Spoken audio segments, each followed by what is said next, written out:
साथ, उद्धव ठाकरे तुम आगे बढ़ो, हम तुम्हारे साथ हैं, उद्धव ठाकरे तुम आगे बढ़ो, हम तुम्हारे साथ हैं। हमसे जो टकराएगा मिट्टी में मिल जाएगा, हमसे जो टकराएगा मिट्टी में मिल जाएगा। राज्याचे पालकमंत्री मला तर वावगाने हे दुर्दैवी पालकमंत्री आहेत. ज्या पालकमंत्र्यांनी ज्या महिलेला, ज्या अंबिराव मोहितेच्या घराण्यातील महिलेला विवस्त्र फोटो पाठवतो, त्या पालकमंत्र्याला मी तर म्हणतो सोलापूर दौऱ्यावर आलं त्याला चपलेने मारल्याशिवाय सोडणार नाही.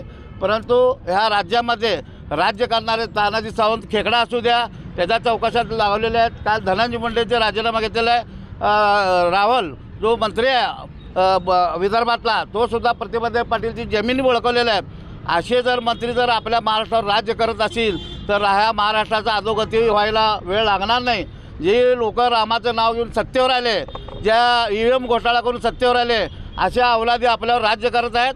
या मुख्यमंत्री देवेंद्र फडणवीस असू द्या, एकनाथ शिंदे असू द्या, अजितदादा पवार असू द्या, ह्या सगळ्यांचा आणि या महाराष्ट्र राज्याचा आम्ही उद्धव बाळासाहेब ठाकरे पक्षाचे होते निषेध करत आहोत आणि ह्या पालकमंत्र्याला ताबडतोब हटवावं अशी आमची मागणी आहे. लाडकी बहीण योजनेमुळे जे आहे ते सरकारने निवडणूक ही जी आहे ती जिंकली होती.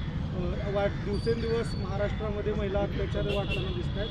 कशा प्रकारे तुम्ही बघता महाराष्ट्रामध्ये लाडकी बहीण म्हणून यांनी मतं घेतले, परंतु लाडकी बहीण नसून ह्या लाडक्या भावाने हे भाजप हे युतीच्या माध्यमातून ही जी मंत्रिमंडळातले आमदार खासदार आहेत हे सगळे अवैध धंदेवाले आहेत आणि कुठल्या ना कुठल्या घोटाळ्यामध्ये यांचा हात आहे.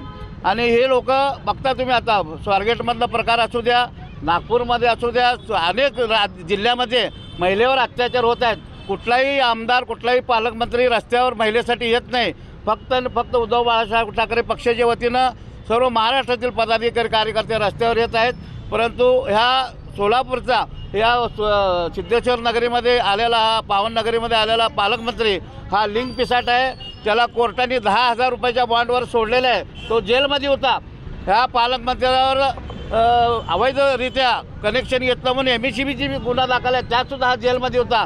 अशा भ्रष्टाचारी जेलमधल्या अतिरेकी म्हणण्यापेक्षा अनेक भ्रष्टाचारात गुंतलेल्या पालकमंत्र्याला या मुख्यमंत्र्यांनी हटवावं अशी मागणी आहे. काल सरपंचाच्या हत्येचे फोटो समोर आले, एका मंत्र्याला राजीनामा द्यावा लागला. आज एका सोलापूरच्या पालकमंत्र्याचं बातमी आली आहे की महिलेला विवस्त्र फोटो पाठवले. मला वाटतं औरंगजेबाचीच अवलाद सत्ता करत आहे की काय असं आम्हाला या ठिकाणी वाटायला लागलं आहे. आणि असला नालायक भ्रष्ट पालकमंत्री सोलापूरकरांना बिलकुल नको आहे. व सोलापूरकर महिलांचं देखील म्हणणं आहे की असल्या पालकमंत्री नको गो बाई. आणि भाजपनं जे नैतिकतेचा बुरखा पांघरलेला आहे त्या बुरख्याचा पालकमंत्र्यांनी थराटरा फाडलेला आहे असं आम्हाला दिसतं आहे. आणि भाजपने आपली स्वतःची नैतिकता तपासून घ्यावी. असले मंत्री जर तुम्ही सोलापूरकरांना पाठवत असाल तर असले मंत्री आम्ही कदापि स्वीकारणार नाही. आणि सोलापूर हे सिद्धेश्वरांची पवित्र भूमी आहे. असल्या पवित्र भूमीत या लिंग पिसाटाला काहीही थारा नाही. आणि आम्ही सर्व सोलापूरकर या मुख्यमंत्र्याचा, उपमुख्यमंत्र्याचा आणि पालकमंत्र्याचा आणि भाजपचा जाहीर निषेध करतो. त्यांनी जे आहेत ते जयकुमार गोरे जे आहेत ते म्हणतात की आम्हाला न्यायालयानं निर्दोष न्यायालयात माफी मागितलेल्या गोरेने न्यायालयात माफी मागितल्यानंतरसुद्धा त्यांनी त्या महिलेला त्रास दिलेला आहे. आणि ती महिला आता राजभवनपाशी उपोषणाला बसणार आहे. हंबीरराव मोहिते जे स्वराज्यासाठी लढले, रक्त सांडलं, त्यांच्या घराण्यातल्या महिलेला हा माणूस त्रास देतो आहे. हा कसला पालकमंत्री? हा तर लफडेबाज मंत्री आमच्या दृष्टीने. किरीट सोमय्या गोरे यांची रांगच आहे. त्या ज्याने खून केले त्या आकाला 2-2 बायका आहेत. सुरेश दादा आत्ता आवाज बंद केले, त्यांनीसुद्धा जाहीरपणे सांगितलं आहे मला 2-2 बायका आहेत. ही 2-2 बायकावाली अवलाद आता आपल्यावर राज्य करते आहे. जनतेने जरा डोळे उघडून नीट बघावं अशी आमची अपेक्षा आहे.